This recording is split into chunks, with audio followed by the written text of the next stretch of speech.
রবীন্দ্রনাথ ঠাকুর 1916 সালে প্রকাশিত তার কণিকা কাব্যগ্রন্থে উনি বলেছিলেন, শাখা বলে আমারও তো সবে দেখে চোখে চোখে, মূল বলে আমারও তো কেউ দেখে না রে। আমরা গাছের সুন্দর ফুল, ফল, ডালপালা সবাই দেখে প্রশংসা করি, কিন্তু মাটির নিচে শেকড় নীরব থেকে গাছটিকে বাঁচিয়ে রাখে। ঠিক যেমন মানুষের পিছনে কঠোর পরিশ্রম পিতামাতা ও শুভাকাঙ্ক্ষীরা আড়াইলি থেকে যায়। আমরা একটা সুন্দর গাছের ফল আর ছায়া দেখি, কিন্তু কখনো কি ভেবে দেখেছেন এই যে এত বড় একটা গাছ জ্বরে ভেঙে না গিয়ে কিভাবে দাঁড়িয়ে থাকে? বিশ্বকবি রবীন্দ্রনাথ ঠাকুর তার কাব্যগ্রন্থে তুলিয়েছিলেন মাটির নিচের এই আকুতির কথা। তিনি বলেছিলেন, শাখা বলে আমার তো দেখি ছবি। যেমন এই গাছটার উপরটা আসলে আমরা ছবি দেখি,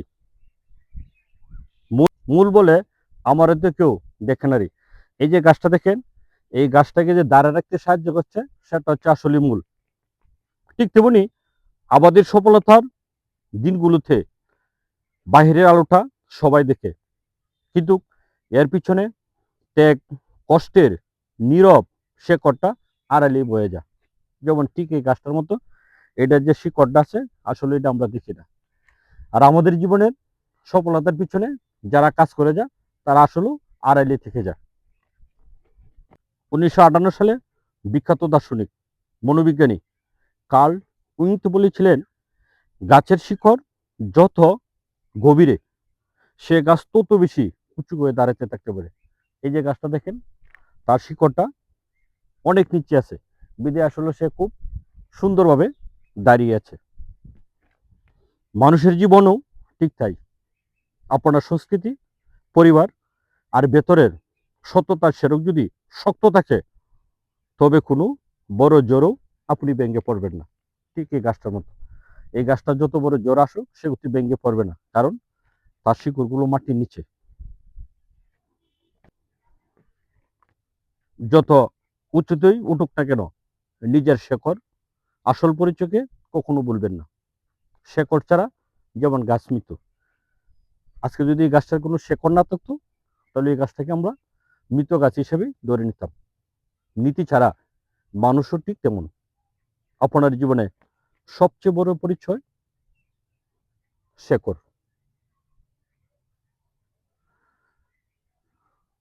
মনোবিজ্ঞানী এবং দার্শনিক সুইস বলেছিলেন, কোনো গাছেই স্বর্গের মতো উঁচু হয়ে দাঁড়াতে পারবেন না যতক্ষণ না সে শিকড় মাটির গভীরে বা নরক পর্যন্ত না পৌঁছায়।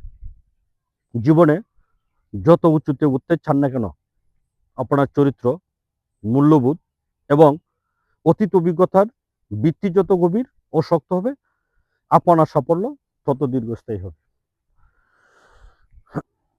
প্রিয় ভিউয়ার্স, আমার ভিডিওটি যদি ভালো লাগে থাকে তাহলে অবশ্যই লাইক, শেয়ার, কমেন্ট করবেন। এই বিশ্বাস আমি সবসময় আপনাদের কাছে রাখি।